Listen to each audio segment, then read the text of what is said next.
Muito bem, olha, saiu semana passada o ranking mundial do Índice de Desenvolvimento Humano. O Brasil aparece com o número 73, né, de um total aí de mais de 200 países, se não me engano. Está aqui a presidente do Instituto Jones, Ana Paula Vescovi, para conversar um pouquinho com a gente, até me ajudar a entender um pouquinho. Tudo bem, Ana Paula? Boa tarde. Boa tarde. Me ajuda a entender um pouquinho essa história. O Brasil deu uma ligeira melhorada, não é isso?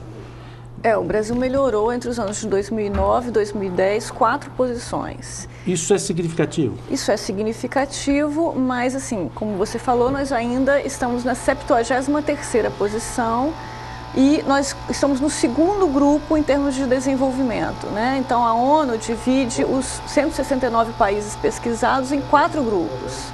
Os grupos de alto desenvolvimento humano, os grupos de desenvolvimento humano razoável, os grupos de médio e de baixo desenvolvimento humano. Então, o Brasil está no segundo grupo, seguido, por exemplo, antecedem os países como o Brasil, os países, aí sim, de alto desenvolvimento humano, como os países europeus, como os países norte-americanos. Esses países do primeiro grupo, quer dizer, os mais desenvolvidos e tal, eles vão até que posição nesse ranking? Os países mais desenvolvidos vão até, são 169 países, então se você dividir isso por 4, eles vão nos 25% países que têm um maior estágio de desenvolvimento. Então isso é sempre uma janela... Em torno de 50, então? Em torno de 50 países, 46 países. Então, o Brasil está numa situação mediana do segundo grupo, né? Seria mais ou menos isso. No segundo grupo, exatamente. Agora, pelo que eu tenho visto, o que mais prejudicou o Brasil nesse ranking foi justamente a educação, né? A educação é um índice que coloca a gente numa certa desvantagem e é importante ressaltar que houve uma mudança da forma de contabilizar o desenvolvimento educacional. Então, antes só eram contabilizados a taxa de alfabetização e a frequência à escola, a taxa de frequência à escola ou de pessoas que tinham acesso à escola. Então, isso agora mudou para que a gente meça o número de anos das pessoas de educação média, né, das pessoas que estão no sistema educacional, já adultas, e a expectativa da educação das crianças que estão no sistema.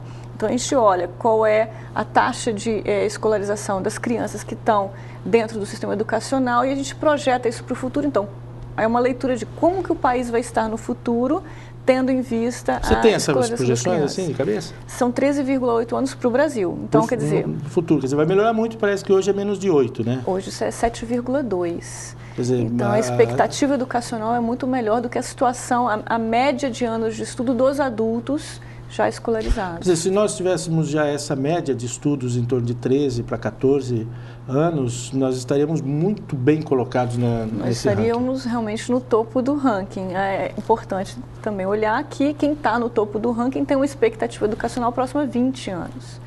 Então, a gente realmente é uma corrida. É o quê? Dinamarca? Né? Noruega, Dinamarca, Estados Unidos, os países da Europa Nórdica e América do Norte, né? Eles são... Alguns indicativos, muita gente fala com muito pessimismo desses dados, mas quando se faz projeção para o futuro, pelo que eu entendi, os indicativos mostram o Brasil evoluindo cada vez mais, né? Não mostra tendência à estagnação e nem muito menos à queda, né? O Brasil tem evoluído rapidamente no quesito renda. Até porque a gente observa isso em outros indicadores, como, por exemplo, o PIB. Né? O PIB tem crescido no Brasil de forma importante nos últimos anos, acompanhando aí a média mundial.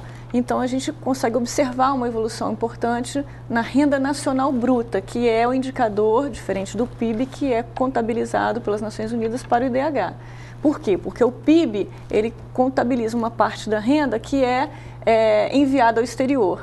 A renda nacional bruta é aquela parte da renda líquida da renda enviada ao exterior. E aí leva-se em conta nacionalmente. Leva-se em conta naturalmente, e deve ter muito peso nisso, essa política de transferência de renda do governo federal? A política de transferência de renda, ela não é uma fonte primária de geração de renda. É como o próprio nome fala, é uma redistribuição da renda. O que ela vai fazer é melhorar o aspecto distributivo. Então, aí nós temos um outro indicador também associado ao IDH, que é o IDH corrigido pela desigualdade, que é uma inovação também das Nações Unidas. E quando a gente corrige os nossos indicadores brasileiros pela desigualdade, a gente observa uma perda de posições do Brasil. Quer dizer, o Brasil acompanha um conjunto de nações que são as nações mais desiguais do mundo. Então, a gente perde posições quando a gente relativiza os nossos indicadores pelo grau de desigualdade da nossa renda, da nossa educação e da nossa saúde, que são os indicadores. Em outras palavras, melhoramos, a tendência é continuar melhorando, mas estamos ainda nem no meio do caminho, talvez, né? Nós temos grandes desafios, e aí quando você olha os indicadores que compõem o IDH, que é saúde, educação e renda, a gente observa que, na verdade, a renda é quase que um retrato presente, né? Agora, educação e saúde são um retrato futuro. Então, esses dois indicadores, se evoluírem bem, de forma consistente, a gente tem uma promessa futura de ganhos de renda, ou seja, um ganho consistente em relação ao desenvolvimento humano. Ok, muito obrigado pela entrevista. Uma boa tarde. Obrigada Bom a trabalho. todos. Bom, nós voltamos daqui a pouco falando sobre o livro A Ruína do Estado Democrático e do Estado de Direito. Quem vem conversar com a gente é o advogado Luiz Roberto Teixeira. Volto já com esse assunto.